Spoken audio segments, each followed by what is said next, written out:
Jepang terkenal dengan banyak hal yang beragam, mulai dari budaya tradisional hingga teknologi modern. Namun untuk kali ini, kita coba membahas yang sedikit agak berbeda tentang Jepang terkait tentang manusianya, khususnya wanita Jepang. Berbicara mengenai wanita Jepang, memang terlalu menarik untuk diketahui. Selain terkenal cantik, imut, dan awet muda, wanita Jepang juga terkenal pemalu, termasuk malu karena masih perawan dan tidur dengan pose khusus. Untuk mengetahui lebih banyak tentang fakta wanita Jepang, berikut kami sajikan dalam video ini yang telah kami himpun dari beberapa sumber. Pemalu. Ada beberapa stereotip budaya yang sering diasosiasikan dengan wanita Jepang. Salah satunya adalah kesopanan dan kecenderungan untuk bersikap lebih pendiam atau pemalu dalam konteks tertentu. Wanita Jepang diajarkan sejak kecil untuk bersikap sopan, menghargai orang lain, dan menjaga harmoni dalam hubungan sosial. Ini banyak dipengaruhi oleh nilai-nilai budaya Jepang yang menekankan harmoni sosial yang dikenal dengan istilah wa, di mana menjaga ketenangan dan menghindari konflik sering dianggap lebih penting daripada menonjolkan diri. Salah satu contoh yang mencolok adalah budaya ketawa, di mana tidak jarang ditemui wanita Jepang menutup mulut saat ketawa, bahkan dengan orang yang sudah lama dia kenal. Di Jepang, menunjukkan mulut terbuka lebar saat tertawa dianggap kurang sopan atau tidak feminim bagi wanita. Selain itu, gigi yang terlihat saat tertawa pernah dianggap tidak menarik dalam sejarah Jepang. Dalam sejarahnya, perempuan bangsawan Jepang bahkan mengecat gigi mereka berwarna hitam yang dikenal dengan tradisi ohaguro, yang diyakini sebagai simbol keanggunan dan status. Perempuan yang ngajak duluan. Meski wanita Jepang terkenal pemalu, namun beda ceritanya dengan masalah perasaan. Kebanyakan wanita biasanya lebih memilih memendam rasa cinta atau suka kepada seorang lelaki yang mereka taksir. Tapi beda dengan wanita Jepang, di mana para wanitalah yang kebanyakan mengungkapkan duluan perasaan cintanya kepada lelaki yang disukainya. Dalam budaya Jepang, memang cukup umum bahwa perempuanlah yang menyatakan perasaan terlebih dahulu dibanding laki-laki, terutama dalam konteks romantis seperti menyatakan cinta atau mengajak menjalin hubungan. Dalam budaya Jepang, pria yang terlalu agresif dalam pendekatan bisa dianggap tidak sopan. Maka ketika perempuan yang menyatakan duluan, itu dianggap lebih halus dan sopan. Jadi jangan heran, jika di hari Valentine, para laki-lakilah yang banyak menerima bingkisan kado seperti coklat dari wanita. Kemudian, pada White Day 1 bulan setelah hari Valentine, laki-laki yang menerima coklat biasanya akan membalas kado tersebut jika ia juga tertarik. Malu jika masih perawan. Sebetulnya pandangan tentang keperawanan di Jepang cukup kompleks. Di satu sisi, keperawanan seringkali dianggap bernilai bagi wanita muda, terutama dalam konteks tradisional dan budaya populer, misalnya dalam beberapa genre manga, anime, dan drama yang mengidealkan kesucian wanita.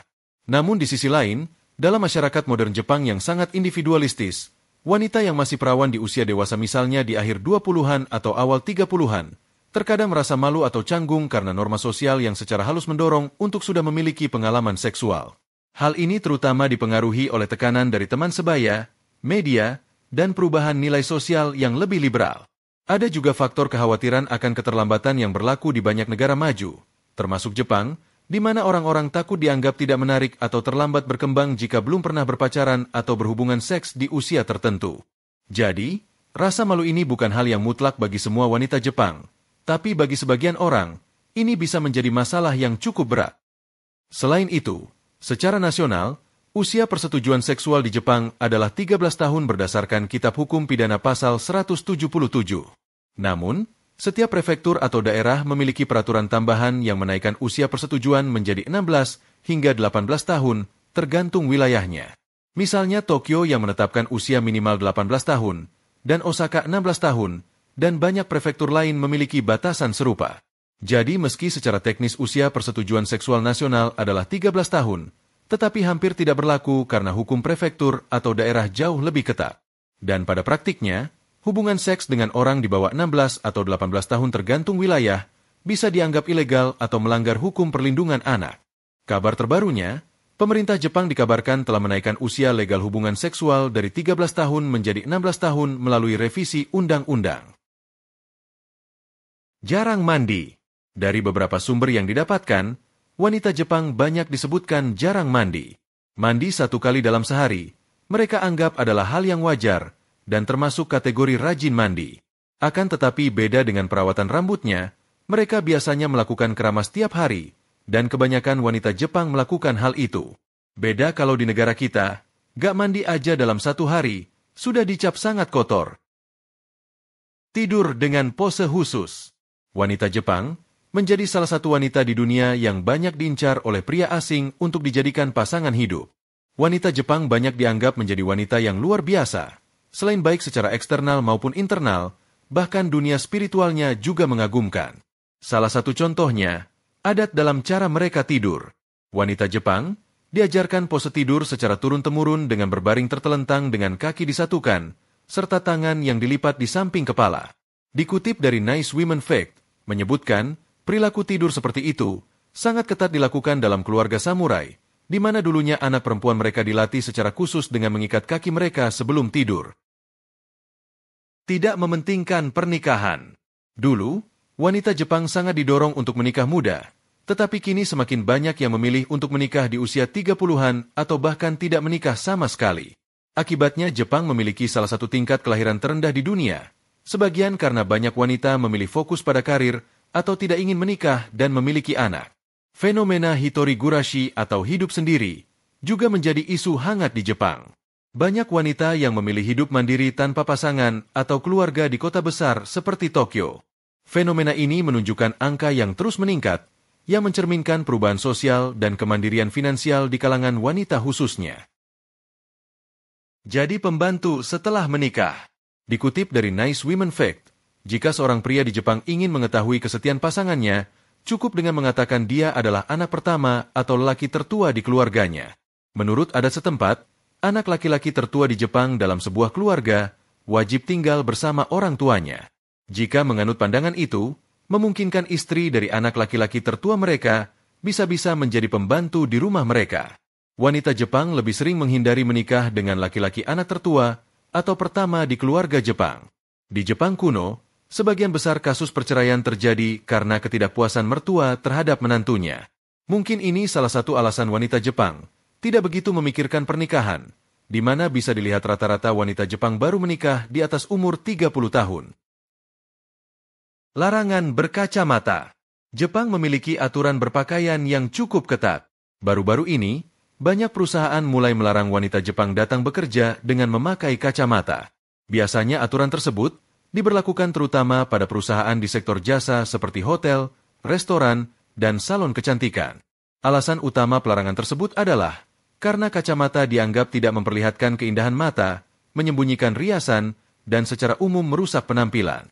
Eksekutif perusahaan percaya bahwa tanpa kacamata, gadis itu terlihat jauh lebih feminim, dan ini berdampak positif pada prestise perusahaan dan kualitas pekerjaan. Pengelola anggaran keluarga. Biasanya dalam sebuah rumah tangga yang kita ketahui, suamilah yang memberi uang belanja bulanan kepada istri. Namun beda kalau di Jepang, di mana istrilah yang memberi belanja bulanan untuk suaminya. Sebenarnya sama aja, cuma sistem pengelolaannya yang berbeda. Di Jepang, gaji suami sepenuhnya milik istri, dan gaji istri sepenuhnya milik istri. Jadi gaji suami yang diberikan ke istri itulah yang dijadikan uang belanja bulanan untuk suami, di mana bias dikatakan, istrilah yang sepenuhnya mengelola anggaran keluarga. Meski begitu, wanita Jepang bagaimanapun juga, semua tanggung jawab pekerjaan rumah mulai dari anak hingga urusan dapur ada padanya. Tidak bisa menjadi juru masak sushi. Beberapa restoran terkenal di Jepang mengatakan bahwa wanita tidak cocok untuk menjadi seorang juru masak sushi. Menurut mereka, tangan wanita berpengaruh saat perubahan hormon terkait dengan siklus menstruasi mereka, sehingga tangan mereka bisa menjadi lebih hangat atau lebih dingin, yang akan merusak cita rasa sushi. Seperti yang kita ketahui, sushi adalah makanan khas Jepang yang sudah sangat terkenal di dunia. Bahkan di Indonesia, sushi menjadi salah satu menu termahal di beberapa restoran. Wanita harus lebih lemah dari pria. Wanita di Jepang tidak bisa lebih pintar, lebih kuat, atau lebih cepat dari seorang pria. Mereka harus peka terhadap seorang pria, dan mesti mengalah atau berpura-pura mengalah di depan pria. Selain itu, anak perempuan di Jepang tidak boleh berbicara dengan keras, apalagi berteriak, berkomunikasi dengan arogan atau tidak sopan terhadap seorang pria. Dikutip dari Nice Women, ada pepatah Jepang yang berbunyi Danson Jiuhi, yang berarti laki-laki lebih berkuasa daripada perempuan. Meski demikian, dalam keluarga modern di Jepang, terutama yang tinggal di kota-kota besar, tradisi tersebut sudah mulai banyak ditinggalkan. Keluyuran pakai seragam sekolah. Di Jepang, pemandangan wanita yang keluyuran hingga larut malam menggunakan seragam sekolah merupakan hal yang biasa terjadi. Di Jepang, pakaian sekolah dirancang terlihat modis dan fashionable, sehingga banyak yang suka dengan modelnya, dan tak jarang mereka pakai untuk hangout ke tempat hiburan di luar jam sekolah. Sejak 1980-an dan 1990-an, gaya berpakaian remaja Jepang dipengaruhi oleh tren mode khususnya di Tokyo, yang mempopulerkan rok pendek. Representasi ini memperkuat persepsi anak muda Jepang bahwa rok pendek itu keren atau sesuai standar kecantikan di kalangan remaja yang terus populer hingga kini. Namun tidak semua sekolah di Jepang mengizinkan rok sangat pendek, dan beberapa sekolah memiliki aturan ketat tentang panjang rok. Namun secara umum, ada kebebasan bagi siswa untuk memodifikasi sedikit agar terlihat lebih sesuai tren. Selain itu, rok pendek dinilai lebih praktis dan modern dibandingkan rok panjang yang bisa terasa kaku dan formal.